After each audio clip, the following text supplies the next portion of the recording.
Hey everyone, here's a video in response to a question I had about playing the hi-hat, so I will try to do my best to demonstrate some of these techniques, and I thought it would be fun to talk about this in the context of two great drummers, Krupa and Jo Jones, both masters of the hi-hat and probably the two biggest influences on me in terms of playing the hi-hat.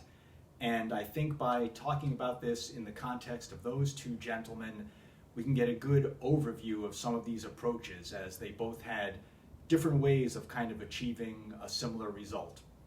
So I would say the first and most important thing to get into, and this is something all the great drummers did back then, is to use your left hand to open and close the cymbals instead of using your foot. Obviously, you need to use your foot sometimes if you're going to use your left hand to play the snare drum or something, but what you want to avoid is something like this, and I'll try to exaggerate it, where the cymbals come together too tightly and it really sort of sharply cuts off the sound, and it gets kind of a choppy, jerky feel. You don't want that. You can get a loose feel using your foot, it's a very subtle open and closing with your foot, not really coming together hard with the cymbals.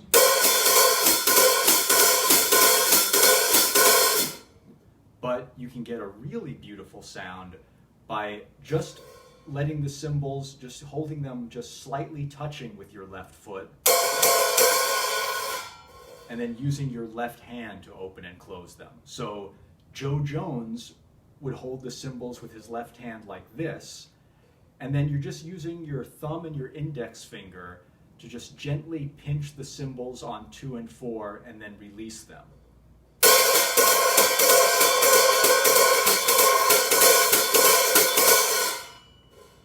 So that way you get a nice, smooth flowing sound, and there is an open and close effect, but it's not too dramatic. There still is some flow and ring that carries through to the sound, kind of like if you were playing a ride cymbal.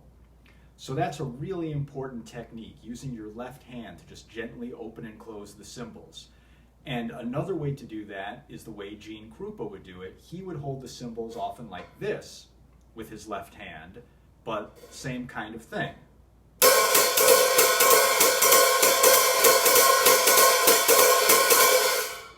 So there it's mostly the thumb, and he would hold his left stick under the cymbals and use his thumb to open and close them. Again, you're not using your foot, you're just holding them gently touching with your foot. Now, if you want to add some notes to the pattern and change up the rhythm, add in some offbeats, there are a couple of ways you can do this. You can use your left hand. Jo Jones would do this a lot. If you're in this position, you can use your left hand to throw in some extra beats by swinging your left hand over and playing with the back end of the stick.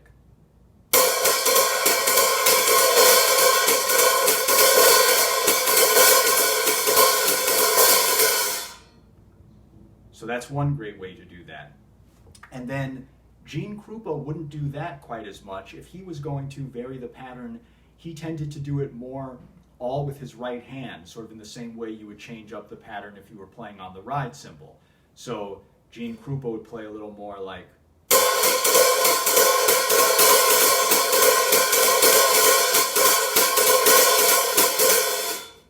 using his right hand to change the rhythm. And of course, Jo Jones would do that as well. Then a couple other things you can do with the hi-hat. All the drummers back then would play with their left stick sometimes on the hi-hat stand, like that. Now, this isn't even the best stand to do that with. Some of the stands, especially back then, could get had a really beautiful ring, almost a chime-like quality to them. But Jo Jones would do this quite often. You can hear him do this a lot with Count Basie in the 30s. Often with the closed hi-hat, playing on the closed hi-hat and then playing on the hi-hat stand with his left hand. The most basic pattern would be to play the hi-hat stand on beats 2 and 4, but then throw in some other rhythms as well, like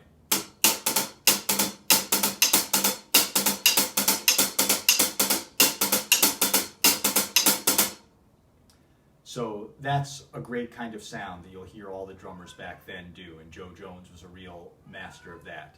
I think you can hear my cat Stumpy making another cameo appearance here in the background.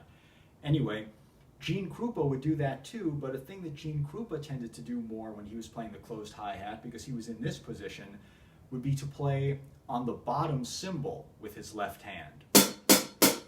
And this gave Gene Krupa's closed hi-hat playing a really unique sound. So again, he would often do this on beats 2 and 4 when playing the closed hi-hat.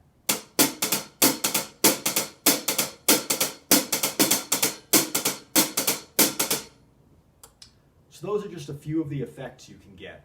Obviously, Gene Krupa and Jo Jones did more things than that with the hi-hat, but I think those are some basic techniques and a good place to start. Again, these techniques were not unique to Gene Krupa and Jo Jones, although obviously they were both pioneers and very influential. Other drummers did these things as well, but as I said, I think just talking about it with those two players, good way to get an idea of some of these techniques. So obviously, I can't play the hi-hat like Jo Jones or Gene Krupa, so with all of these videos, as I'm always saying, go to the source, listen to Jo Jones and Gene Krupa, watch videos of them to really see and hear how this sounds. And there were so many great hi-hat players, so some other ones to check out, some of my favorites: Chick Webb, Dave Tuff, Sid Catlett, Jo Jones, Cliff Lehman, Jimmy Crawford, Nick Fatul, Gus Johnson, Sam Woodyard, later on Jake Hanna, a real master of the hi-hat. Those are some players I would recommend listening to. You can't go wrong with any of them. So I hope this was fun and informative. If anyone has any questions, please don't hesitate to ask me. And I will be back soon. Thanks for watching.